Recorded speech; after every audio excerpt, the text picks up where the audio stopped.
Taqiyuddin anggap penyertaan adun rembia dalam PAS sebagai bukan lompat parti. Noh Omar diingatkan tidak menggunakan Najib Razak sebagai alasan alih sokongan. Zaid Ibrahim persoal kuasa peguam negara dan pendakwa raya. Rafizi Ramli disaman atas kesalahan menfitnah. PAS desak Georgetown ditukar kepada Tanjung Penaga. Kerajaan teliti semula perjanjian penjualan air mentah kepada Singapura.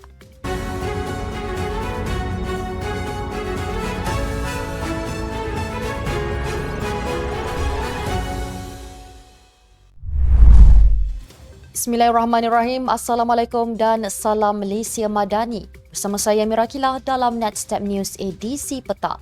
Jangan lupa ikuti kami di semua platform Netstep Malaysia.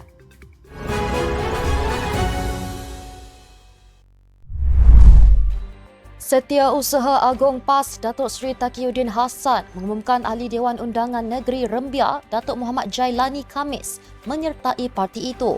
Menurut Taqiyuddin, keahlian Muhammad Jailani yang juga wakil rakyat UMNO diterima pada 10 Jun tahun lalu namun diumumkan secara rasmi hari ini.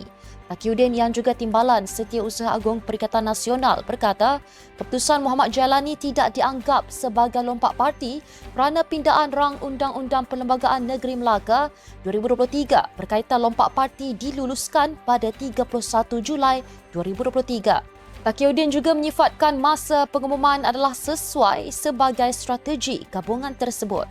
Sementara itu, Muhammad Jailani dalam sidang media memaklumkan keputusan menyertai PAS adalah untuk sama-sama berjuang dengan rakyat yang didakwa berdepan kesusahan ketika ini.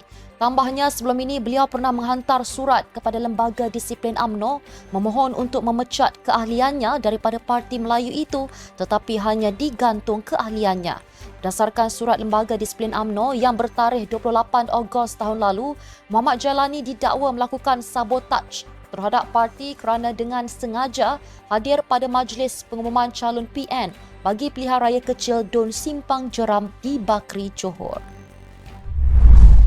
Bekas pengerusi Badan Perhubungan UMNO Selangor, Tan Sri Noh Omar diingatkan tidak mengaitkan Datuk Seri Najib Razak atau bosku sebagai alasan untuk menyertai Parti Pribumi Bersatu Malaysia. Ketua UMNO bahagian Tanjung Karang, Datuk Sulaiman Abdul Razak, menegaskan Noh boleh terus menyertai Bersatu tanpa memberi alasan kononnya beliau berasa simpati dengan nasib yang menimpa Najib. Beliau berkata demikian dalam sidang media di Ibu Pejabat UMNO bahagian Tanjung Karang malam tadi. Sebelum ini, media melaporkan bekas Menteri Pembangunan Usahawan dan Koperasi itu mengumumkan untuk menyertai Bersatu berkuat kuasa serta-merta 4 Julai lalu. Noh yang juga bekas Ahli Parlimen Tanjung Karang itu memohon menyertai Bersatu secara dalam talian pada 3 Julai tanpa diketahui mana-mana pihak dan sijil keanggotaan juga diterima serta-merta.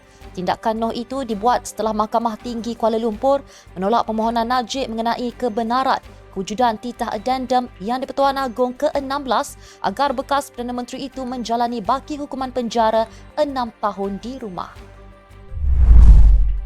Bekas Menteri mempersoalkan kuasa peguam negara dan pendakwa raya dalam mengenakan sesuatu pertuduhan. Hal ini merujuk kepada keputusan melepas dan membebaskan DAA, pengasas KK Mart, isterinya serta syarikat pembekalnya Zin Jan Chang Sendian Berhad berhubung isu stalking yang mengandungi kalimah Allah. Memetik laporan daripada media, Mahkamah Session Shah Alam telah memutuskan untuk mendenda KK Mart dan pembekal stalking berkenaan dengan sejumlah RM120,000 berhubung kes berkenaan. Pasukan pendakwaan memohon agar tertuduh dilepas tanpa dibebaskan DNAA. Namun mahkamah sebaliknya bersetuju untuk melepaskan dan membebaskan tertuduh selepas Jabatan Peguam Negara bersetuju dengan surat representasi tertuduh.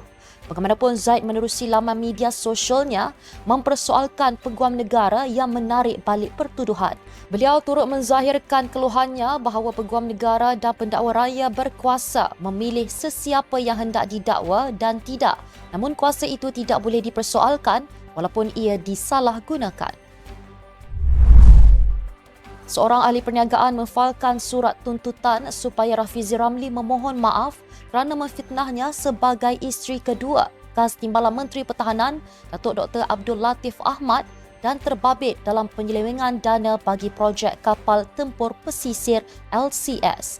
Zainab Muhammad Saleh, 56 tahun, menfailkan surat tuntutan itu menerusi firma guaman Tetuan Yusfarizal Aziz dan Zaid semalam.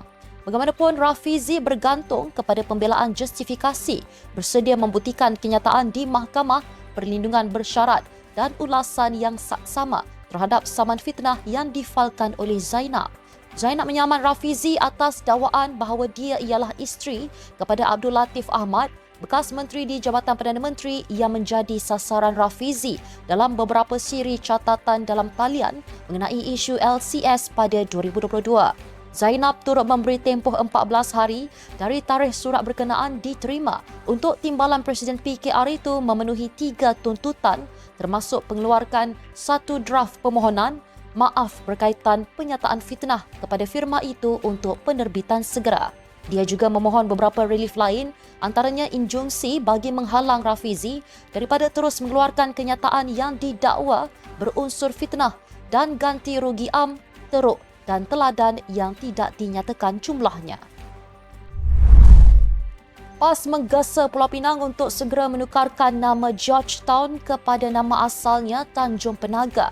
PAS menggesa pertukaran itu dalam kekecohan kontroversi video promosi Festival Georgetown 2024 anjuran syarikat kerajaan negeri Georgetown World Heritage Incorporated yang hanya menonjolkan budaya masyarakat Cina dan India.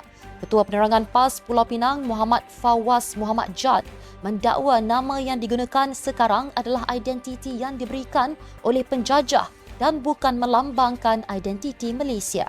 Sebelum ini, Exco Pelancongan Pulau Pinang ketika itu, Yoh Sun Hin berkata, nama Georgetown telah digunakan lebih 200 tahun dan telah dikenali sebagai ibu negeri Pulau Pinang oleh semua pihak. Justru tiada sebarang keperluan dan justifikasi untuk kerajaan Pulau Pinang menukar nama Georgetown kepada nama asalnya Tanjung Penaga sebagaimana yang dinamakan pada zaman penjajahan British dahulu. Timbalan Perdana Menteri Datuk Seri Fadilah Yusof berkata kerajaan sedang meneliti semula semua perjanjian sedia ada berhubung penjualan air mentah kepada Singapura.